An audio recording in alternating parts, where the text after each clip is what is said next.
राजस्थान में छात्र संघ चुनाव को लेकर हाईकोर्ट में आज बड़ी सुनवाई होनी थी, लेकिन मामला टल गया। अब अगली तारीख 3 सितंबर तय हुई है। तो आखिर क्यों टली सुनवाई और इसकी सुनवाई कौन कर रहे हैं और इस पर सरकार और छात्रों का क्या कहना, आइए जानते हैं। नमस्कार, जय हिंद।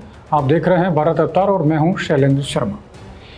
राजस्थान में छात्र संघ चुनाव को बहाल करने के मामले में आज शुक्रवार को राजस्थान हाईकोर्ट में सुनवाई टल गई। इस मामले में जस्टिस समीर जैन सुनवाई कर रहे हैं, लेकिन उनकी अनुपस्थिति के कारण आज जस्टिस अनूप कुमार दंड ने मामले को सुना। जस्टिस दंड ने सुनवाई के लिए नई तारीख 3 सितंबर 2025 तय की है।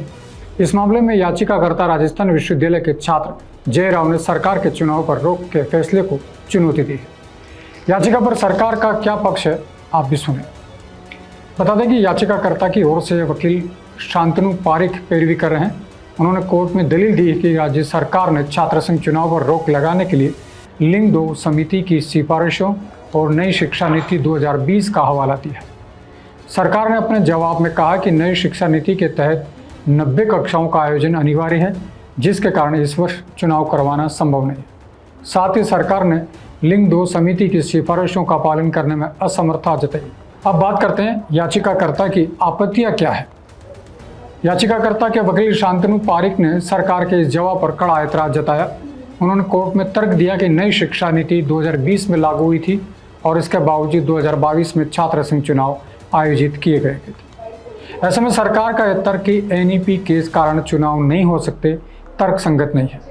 उन्होंने यह भी कहा कि 90 कक्षाओं का आयोजन न हो पाने की स्थिति में जिम्मेदारी प्रशासन की है, न कि छात्रों की।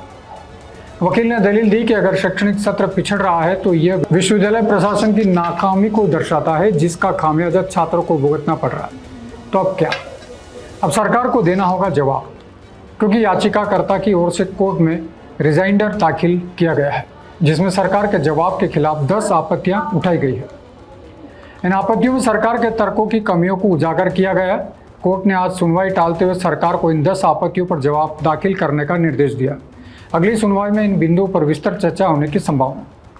तो आपको क्या लगता है, सरकार छात्रों का लोकतांत्रिक अधिकार छीन रही है या शिक्षा व्यवस्था को बचाने के लिए ये कदम जरूरी है? राजस्थान में छात्र संघ चुनाव सिर्फ कॉलेज की राजनीति नहीं, बल्कि कई बड़े राजनेताओं की राजनीति की पहली सीढ़ी भी रही। यानी यूँ कह सकते हैं कि राजनीति की पहली सीढ़ी ही विश्वविद्यालय के छात्र संघ चुनाव थे, जिसमें विद्यार्थी इस चुनाव के माध्यम से लोकतंत्र के एक छोटे रूप को समझने का प्रयास करता है और अगर राजनीति को समझकर उसमें अपना करियर बनाने की सोच सकता है।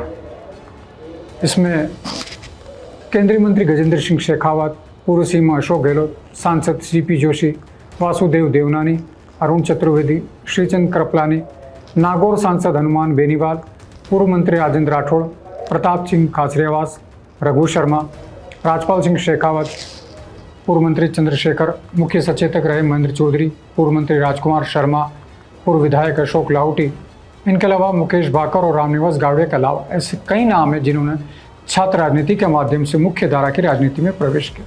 बहरहाल अब 3 सितंबर की सुनवाई पर सबकी नजरें हैं। आपको क्या लगता है, सरकार का फैसला सही है या छात्रों की आवाज़ दबाई जा रही है? कमेंट में अपनी राय जरूर बताइए और जुड़े रहिए भारत रफ्तार के साथ। जय हिंद।